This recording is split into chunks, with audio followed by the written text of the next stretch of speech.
I knew the bastard was going to say something stupid the moment he turned off his blurred beach background. There he was, Eric, the new VP of engineering, sitting smug in his glass-walled office like a villain from a mid-budget Netflix drama. Melissa, we've appreciated your contributions. He starts, voice smooth like discount bourbon. But we're pivoting to a more synergistic, cross-functional cultural model.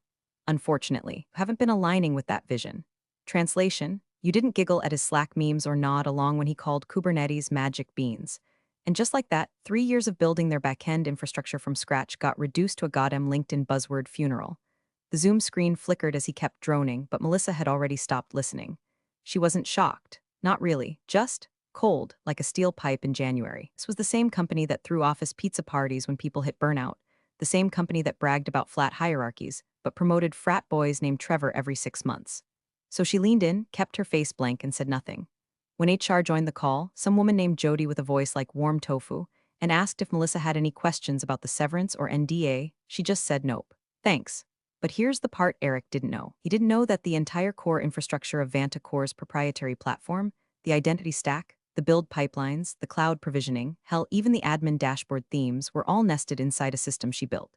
Layered, secure, containerized like Russian dolls. And all of it required one thing to function, her proprietary encryption key. Not a key stored in some cloud vault, not on a shared Google Doc. No, this was air-gapped. Generated on a Raspberry Pi Zero she kept taped under her kitchen sink, next to a bag of expired rice and a broken French press. It wasn't revenge, it was security. But revenge, that might just be a pleasant side effect. And when they pulled up the asset reassignment list and she saw the name Kyle Johnson intern next to project lead, Melissa almost choked on her coffee. Kyle. The guy who once asked if rebooting the cloud was a real thing. The same Kyle who tagged her in a meme that said, "Senior devs be like, it worked on my machine and thought he invented comedy." Anyway, she stood up, closed the laptop, walked to her window and cracked it open. Cincinnati air in March smelled like wet mulch and false hope, but it beat the scent of corporate betrayal. Hey, real quick, 97% of you listening to this story aren't subscribed. I know, I get it, you're just vibing, lurking, inhaling stories like dollar store wine. But listen, I'm trying to hit my first 10,000 subscribers, and you hitting that sub button helps more than you think. Seriously, just one click, that's all. All right, back to the carnage. She didn't tell anyone what she'd done, didn't need to. She left her Slack with a wave emoji, exported her email archive to a secure drive, and nuked her credentials like a pro. No dramatic goodbye, no thanks for the memories post. Just silence, the kind that creeps in before a building explodes. That night, while watching reruns of Frasier with her cat, a notification pinged on her phone. New email. Subject, hi, from Kyle Johnson at Vantacore Solutions. Melissa didn't even open it right away. Just smirked, sipped her wine, and clicked mark unread. Because the storm hadn't hit yet, but it was coming. And Melissa, she had the only umbrella. Subject, hi. Time, 6:43 p.m. Sender. Kyle Johnson body, hey Melissa, sorry to bother you lol. Eric said you might have some info on where the Jenkins API creds are. Also not sure how to deploy the staging containers. I tried pushing to Docker Hub but got a bunch of errors. If you could help, that'd be awesome. THX, Melissa read it once, snorted, and closed her laptop with the same calm detachment you'd used to fold a napkin after watching someone step in dog shit. Jenkins was spelled Jenkins. He'd written API in lowercase, and he somehow managed to confuse Docker Hub with GitHub, and both with Heroku. The man had the technical clarity of a magic 8-ball in a blender. She pictured Kyle, hunched over his borrowed MacBook in that echoey open-plan office, probably surrounded by ring lights and cold brew dispensers, panic sweating in his Vantacore hoodie. She didn't reply, not yet. Instead, she leaned back in her chair and opened her secure archive folder. She had a clean copy of the entire Vantacore backend schematic in there, fully versioned, legally timestamped, encrypted tighter than a squirrel's butthole in January. Alongside it, she added Kyle's email, labeled it, contact attempt #1. She wasn't trying to be cruel. Not really. She just knew exactly what was about to happen, and it was better for everyone if she stayed out of the blast radius for a while. Vantacore's leadership had built their castle on her foundation, then kicked her out, lit a match, and handed the fire extinguisher to a guy who probably thought Bash was a startup. She cracked a smile when she imagined Eric pacing around the office with his fake Rolex and buzzword bingo cards, wondering why the product vision kept timing out at 502 errors. They didn't even know the key was missing yet. They were still in the denial phase, still assuming someone else would fix it, maybe that weird contractor they pulled from Upwork who called everything trivial. There was nothing trivial about it. The access points were sealed. The IAM roles were locked. The secrets vaults required a checksum chain only Melissa knew how to trigger. Even if Kyle miraculously found the command line, it would look like gibberish to anyone who hadn't built it. Melissa opened the email again a few hours later. The more she stared at it, the funnier it got. He'd added a smiley face at the end, like this was some group project in a freshman Java class and not a high-stakes enterprise architecture that handled sensitive client data across 6 continents. He didn't even attach logs, just vibes and a prayer. Shook her head and hit forward. Not to Kyle, not to Vantacore, to her offline vault. Subject, documentation trail Vantacore contact attempts attachment.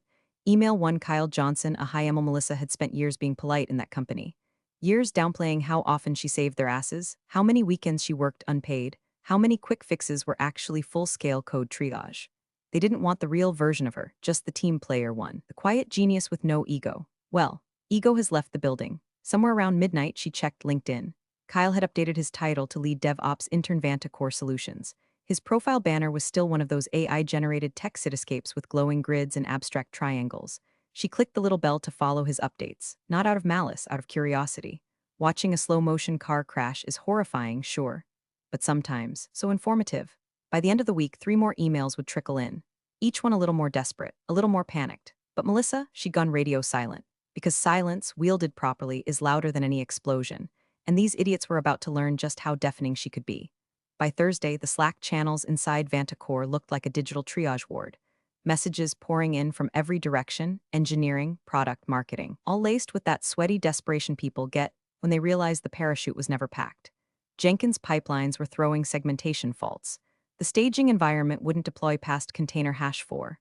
Backend logs were bloated with silent failures, memory leaks, and timeout loops Melissa had already warned them about in a 32-page handoff document they never read. Legacy services, most of which were running on a version-patched Linux fork Melissa had customized in 2021, were refusing to authenticate at all. Someone finally had the bright idea to hire a contractor from some dev shop in Austin. He showed up in their Zoom wearing a backwards cap and started sentences with, "This should be easy." 2 hours later, he was logged out of everything and marked unavailable on Slack. The truth was, Melissa hadn't broken anything.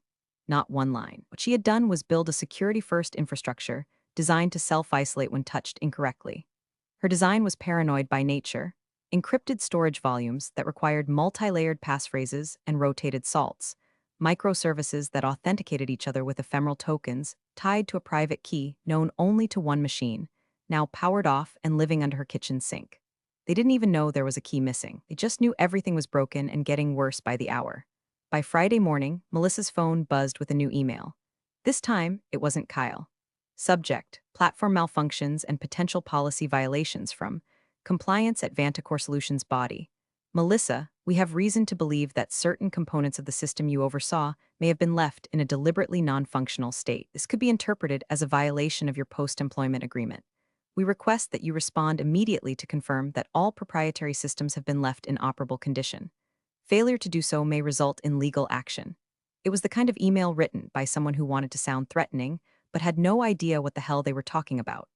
Melissa read it once, finished microwaving her lunch, and sat back down with her feet up on the table. She clicked reply. Subject, platform malfunctions and potential policy violations body. You had every opportunity to keep me. Good luck. Then she hit send, archived the thread, and went back to finishing the onboarding packet for her new job, one where the CTO actually read her Git commits and didn't try to explain how Docker was basically just Dropbox for code. Her old team at Vantacore, they were spiraling. The VP had gone full conspiracy mode, ranting to anyone who'd listen about how Melissa had booby-trapped the codebase. He cornered one of the junior engineers in a meeting and demanded a list of everything Melissa ever touched, which, spoiler alert, was basically everything. Even the coffee machine API ran through a monitoring node she'd built one board December weekend when the office intern accidentally wiped the breakroom access logs. Her name was being whispered like a ghost story in a kindergarten sleepover. Don't say Melissa's name too loud or the CI/CD demons will reawaken. And still, no one had found the missing key.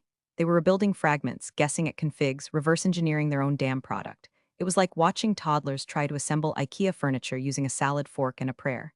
But Melissa, she stayed silent, not out of spite, out of principle. You don't slap someone for being stupid. You let gravity do its job when they jump off the roof insisting they can fly. By Sunday night, she got one last message from Kyle. Just a subject line and one sentence. Subject, please body, everything's broken. I don't know what to do. Melissa didn't open it. She just poured herself a glass of wine, opened a fresh page in her archive labeled collapse phase, and started recording timestamps. Because chaos wasn't coming, it had already arrived. Subject, urgent, can we talk? Time, 2:16 a.m. from Kyle Johnson. Hi Melissa, I know you probably hate me. I just wanted to say I'm really sorry. I didn't ask for this, Eric just kind of dumped it all on me. I'm in way over my head. Nothing works. Everything I try makes it worse. Can you please just tell me what I'm doing wrong, please? Melissa stared at the screen for a long while, chewing slowly on a bite of cold leftover pad thai. She didn't feel hate, not for Kyle, not even annoyance. What she felt was something colder, like standing outside your burned-down house with a cup of coffee watching the smoke rise, detached, final. She clicked archive, no reply, not because she lacked empathy, but because the rot wasn't Kyle. It was Eric. It was the whole damn machine pretending to care about culture while gutting the people who actually made the product work. Kyle was just another well-meaning idiot tossed into the deep end by people who'd spent their careers faking competence with jargon and lanyards. By Tuesday, the emails got longer. More raw. Subject, please time, 4:37 a.m. from Kyle Johnson. Melissa, I'm begging you. I didn't know they were going to let you go. I didn't know about any of the systems or keys or the architecture stuff. Eric just said it would run itself and told me to stay agile. He literally tried to deploy to prod with a broken staging image today. I swear I'm not the enemy. I'm just trying to fix this before I lose my internship. Still, no reply. Instead, Melissa finished polishing her resume. She had 3 interviews lined up already. The first one with a clean, quiet startup in Boston that specialized in data ethics. She liked the founder's vibe, calm, respectful, ask smart questions. Actually read her code samples. She didn't even mention the Vantacore disaster unless asked.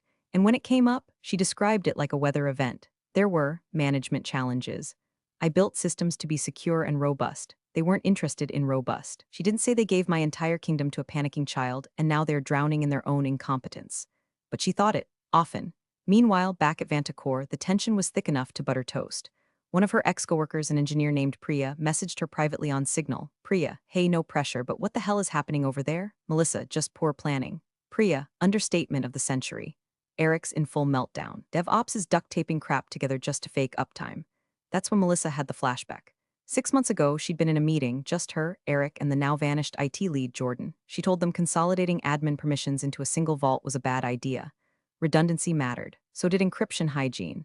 Eric had chuckled and said, Melissa, you're thinking like a bunker builder. We need agility. And now, that agile bunker was sealed shut, and they were rattling the doors like panicked raccoons trying to open a safe. External deadlines were starting to loom like storm clouds. Melissa knew the signs: marketing teams getting quiet, salespeople asking questions they never usually asked, product managers sending calendar invites titled Quick Sync. Vantacore was trying to keep up appearances, but there were whispers. Clients weren't getting demos. Test environments couldn't be replicated. Sandbox accounts kept erroring out with unauthorized deployment context messages, errors tied directly to systems Melissa had told them not to touch without training. And Kyle? Poor Kyle was now sending daily emails, each one more apologetic, more desperate, more vulnerable. One ended with, I'm not trying to take your place. I'm just trying not to drown. Melissa reread that line 3 times before closing the laptop. Outside, it was raining. Slow, steady. Cleansing, she poured herself a tea, sat on the floor with her cat, and exhaled for the first time in weeks. Because this wasn't just about a job anymore. This was about watching the people who thought they could erase or learn a very simple, very brutal truth. You don't fire the architect and expect the building to stand. The call came in just after noon on a Thursday. Unknown number. Melissa let it ring twice, then picked up out of sheer curiosity. She liked to know what flavor of idiocy she was dealing with before sending it to voicemail purgatory. Melissa, this is Karen from People Operations at Vantacore. Do you have a moment? People Operations. God, they couldn't even say HR anymore. Corporate euphemism bingo. All that was missing was someone offering emotional onboarding closure services. Go ahead, Melissa said, tone flat as drywall. We've been receiving troubling reports. It appears that certain core systems you managed are now underperforming or completely inaccessible, actually. Melissa sipped her tea. Several employees, engineers mostly, have suggested there may be inconsistencies in your handover. And well, if any sabotage occurred after your termination, that would constitute a breach of your NDA and possibly legal liability. There it was, the threat, wrapped in passive-aggressive corporate HR speak, like a knife made of lavender-scented foam. Melissa didn't scream, didn't argue, didn't bite. She just said, you're calling to accuse me of sabotaging a system you don't even understand, based on hearsay from a barely paid intern and a VP whose technical skills begin and end with clicking deploy on a dashboard I built. Long pause. Karen made a soft, throat-clearing sound, probably wondering if Melissa was recording. She was. Karen finally said, I just want to understand what might have gone wrong. Check your inbox, Melissa said, then hung up. She opened her laptop and forwarded the original document she'd titled, Vantacore System Transition Full Export Final. It had everything. Section numbered with appendices. Encryption key protocols listed. Version control logs, timestamped. Access procedures, detailed, backup policies, red flagged in bold with multiple warnings that no one ever implemented her recommendations to automate or externalize backups. She even included the Slack thread from 3 months ago where she told Eric, consolidating admin rights under one IAM role is reckless unless you want a single point of catastrophic failure. His reply, a gif of a shrugging monkey. She added no message to the forwarded email. Just attach the document. Let it speak for itself. The kind of mic drop you don't need to hear land, because you already know it cracked the floor. By the end of the day, her phone buzzed again. New message from Kyle Johnson subject, I'm so sorry, body. I didn't mean for any of this. I swear. I'm just trying to survive this internship. I haven't slept more than 3 hours a night in a week. They keep asking me to just fix it, but I don't even know what IT is anymore. Everything is crashing. The dev environment died yesterday. Now prod is returning blank JSON. Please, Melissa, I'm begging you. Just tell me what to do. She read it 3 times. Kyle was unraveling. His subject lines had gone from chipper to broken. He'd stopped using emojis. His punctuation was sliding. The only thing rising was the tension in his typing, like every word was flung from a man trying to swim in quicksand. Melissa didn't reply. Not yet. She took a breath and opened the spreadsheet she'd started weeks ago, Vanta Core Failure Timeline. March 3rd, laid off March 5th, first email from intern March 7th. First internal service failure March 9th, contractor hired March 10th, contractor fired March 14th, HR call/legal threat March 14th, PM, full compliance proof sent each entry backed by receipts. Emails, Slack threads, Git commits, timestamps that read like a quiet sermon titled, You Should Have Listened. And now the company was chaos. Red alert chaos. One of her old team leads messaged her anonymously through a Proton Mail alias. They lost a week's worth of client data. Backups failed. They're trying to spin it as a scheduled infrastructure reset. Kyle looked like he was going to puke in the stand-up. Melissa replied only once. Tell Kyle to stop blaming himself. This was never his system to fix. Because even now, even after the corporate gaslighting, the threats, the finger-pointing, she didn't want Kyle destroyed. She wanted the people who used him to get burned, not the matchstick. The audience, those watching from the outside, from within, from the sidelines, they weren't just seeing a laid-off engineer anymore. They were watching a silent hurricane. A woman wronged, disrespected, underestimated, and now immovable. Deliberate. Melissa wasn't sabotaging the system. She was the system, and they were just now realizing they never had the manual. The video came in as a silent message on Signal. No context. Just a file named Weekly Sync Hell Edition Mauve, sent by Priya with a single popcorn emoji. Melissa hesitated for half a second, then pressed play. It was a screen recording from inside Vanta Core's Thursday status sync. A virtual meeting Eric, the VP of Engineering, had pompously labeled the mission alignment checkpoint. 8 tiny zoom rectangles lined the top of the screen, most of them with frozen or blank expressions, like bored jurors on day 3 of a tax fraud trial. Eric was mid-sentence, pacing in frame like a divorced TED talker. This is insanity. We're 2 weeks from the investor summit and nothing works. Nothing. We had a working prototype, Melissa's prototype. Now it's just rogue legacy code strung together with spit. He threw down a dry erase marker that wasn't even being used. The camera wobbled. Kyle, poor Kyle, looked like a deer that had wandered onto a freeway. Pale, slouched, blinking like a man who hadn't slept in a week.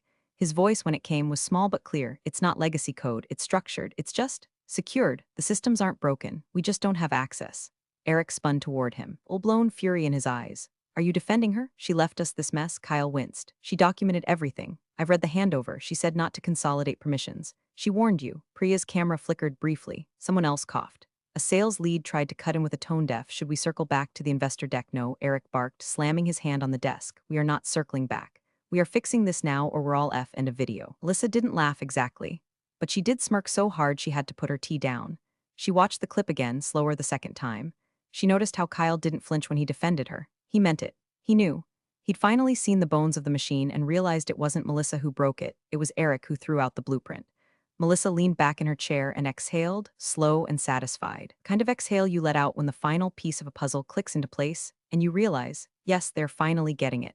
By 6 p.m., 2 more messages landed in her inbox. One was from a former DevOps guy, Louis, who used to argue about semicolon placement like it was a religious matter. Hey, I know things ended messy, but I just wanted to say, you were always 10 steps ahead of everyone. Should have said that earlier. The second was from someone she barely knew, Sharon, from the product team. Melissa had once stayed late to help her recover a corrupted user table 2 days before a demo. Just wanted to say I saw the meeting. You deserved better. Still rooting for you. Still rooting for you. That one hit a little deeper. Because for 3 years, she'd been the quiet one. The builder, the doer, not the talker, not the credit taker. Eric had stood on her architecture and pitched investors like he wrote the code. But now the platform was breaking beneath him, and he had no idea how deep the cracks went. Melissa opened the spreadsheet again.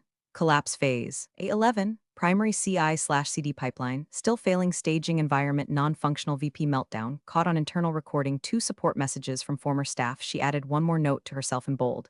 They're not scared of the system. They're scared because they finally realized who was holding it together.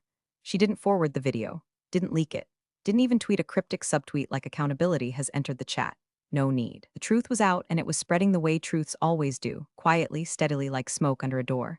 She didn't need revenge. She had receipts and a front row seat. The envelope was thick, cream-colored, and self-important. Certified mail. No return address on the front, just the telltale watermark of corporate desperation bleeding through expensive paper. Melissa rolled her eyes before she even opened it. Inside, 6 printed pages of lawyer-crafted groveling, dressed up in formal ambiguity. Somewhere around paragraph 3, buried beneath phrases like critical business continuity disruption and former employee engagement in good faith, was the admission. It appears a primary infrastructure access token remains unaccounted for. This token, or key, is required for full system functionality and is believed to have been integrated into a containerized authentication microservice under your purview. There it was, the ghost key, the one she'd built not for control but for security. Designed to sit silently inside a hardened microservice, isolated from all others, it validated every token issued by the central authority. If the key wasn't present, the system didn't authenticate. No login, no build, no deploy. It was the spine of the architecture, and she'd made sure it was untouchable, encrypted, air-gapped, stored on a device never connected to company networks. She read the whole letter while sipping coffee from her documentation is my love language mug. They weren't asking for forgiveness. They weren't offering compensation. They were just begging for access. Her name was nowhere near the key's runtime logic. No fingerprints. She'd scrubbed it clean. The legal team couldn't threaten her, not without admitting they didn't follow any of the basic handoff protocols she'd laid out months ago. They called it a token. They didn't even understand what it was. She placed the letter back in the envelope and slid it into her nice try folder. No reply, no statement, just silence. Melissa had better things to do. Her new job, an ethical AI startup based out of Boston, had flown her out for her first week of onboarding. First class, hotel with decent coffee.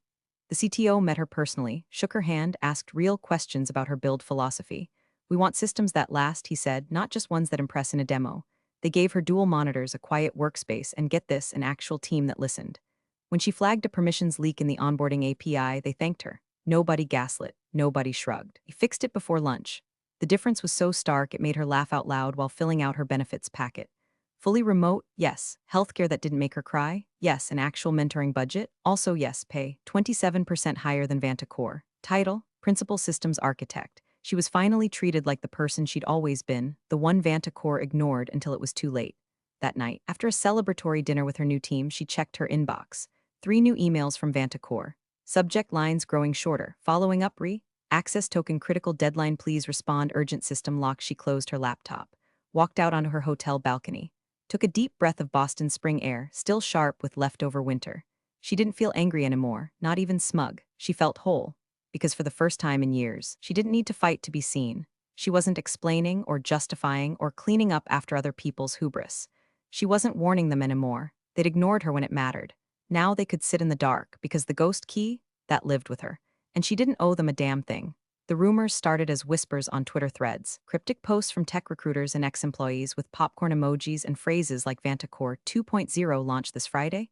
Can't wait to see what breaks. Then came the LinkedIn posts, non-committal bragging from marketing interns about a bold new chapter and next-gen cloud experiences. Melissa read them all with a slow, growing grin. The Vantacore investor demo was real.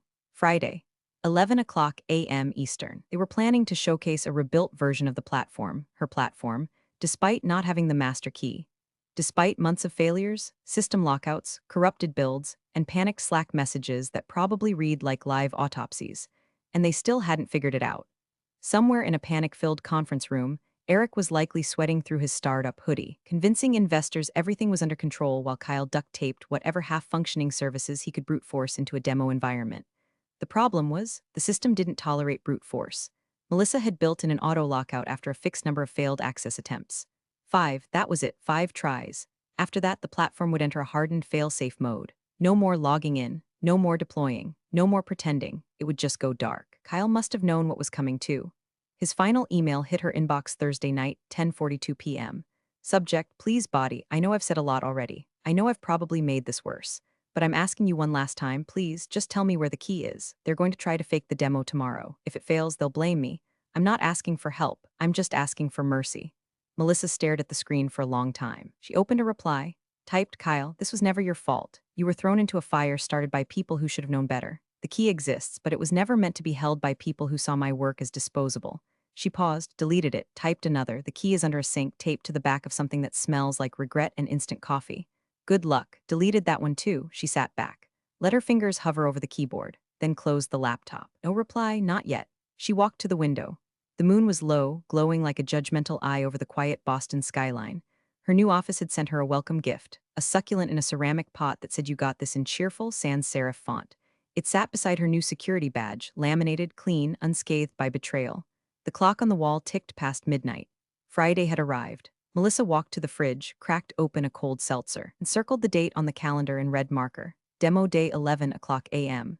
She didn't need to watch the live stream. She already knew what was coming. She had the key. They had hubris. And the countdown had reached 0.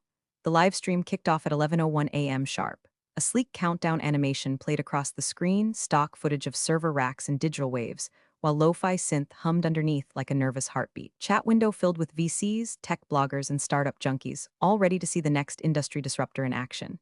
Melissa didn't tune in right away. She didn't need to. She sat in her sun-drenched kitchen, bare feet on the cool tile, stirring her coffee while the world she left behind marched toward its own execution. At 11:06 a.m., her phone buzzed. Priya, it's happening, they're live. She walked calmly to her laptop. Opened the link, full-screened it. On camera, Vantacore's CEO, teeth too white for someone who hadn't built a single line of code, stood in front of a screen plastered with buzzwords, synergy, velocity, integrity. We at Vantacore, he began, arms wide like a dollar store jobs, are proud to unveil our next-generation platform. Scalable, modular, future-proof. Melissa muttered, God help me, and took a sip. Behind him, the demo engineer, Kyle, was already sweating bullets, face shiny under studio lights. A second window showed a shared screen where the platform interface blinked to life. For a second, it looked like it was working. 1 second, then the first delay. The dashboard stalled during a load animation. Kyle clicked, waited, clicked again. The screen blinked black, then came the error, fatal error, encrypted kernel signature not found. Authentication failed. Root chain invalid. The CEO turned, visibly confused. Kyle. Kyle didn't answer. The screen flashed again. The UI collapsed. A gray screen overtook the dashboard, followed by System Lockdown Engaged. Unauthorized access threshold exceeded. The livestream chat exploded. Elmau whoops, did they just brick the demo? OMG, is that real? What the hell is an encrypted kernel signature? The CEO went stiff. The VP, seated off camera but partially visible in the corner, looked like he'd swallowed a snowball. His face had turned corpse white. Kyle stared into the camera like a man on the edge of the universe. Melissa opened her inbox. The draft reply to Kyle's final message was still waiting. She moved the cursor. No hesitation, no flair, just the truth. Your boss should have paid me what I was worth. She hit send. Then she closed the tab, didn't bother to read the headlines or the social media fallout. She didn't need to see the hashtags forming or the stock dip or Eric's impending scream fest behind some locked office door. She'd already seen it all before, in her head, on her spreadsheets. In the silence she'd weaponized with surgical precision. She stepped outside onto the balcony. The city was waking up around her. Soft light pouring over brownstone roofs, traffic beginning to hum, a world still turning without chaos clinging to its ankles. In one hand, a glass of wine. In the other, peace. Melissa leaned back in her chair, eyes half closed, and watched the sun rise over her new life. No vindictive grin, no mic drop, just the quiet satisfaction of a woman who'd finally walked away and let the fire speak for itself. You're the real MVPs of the office jungle. Thanks for watching. Smash that subscribe button, or the coffee pot might just forget your next brew.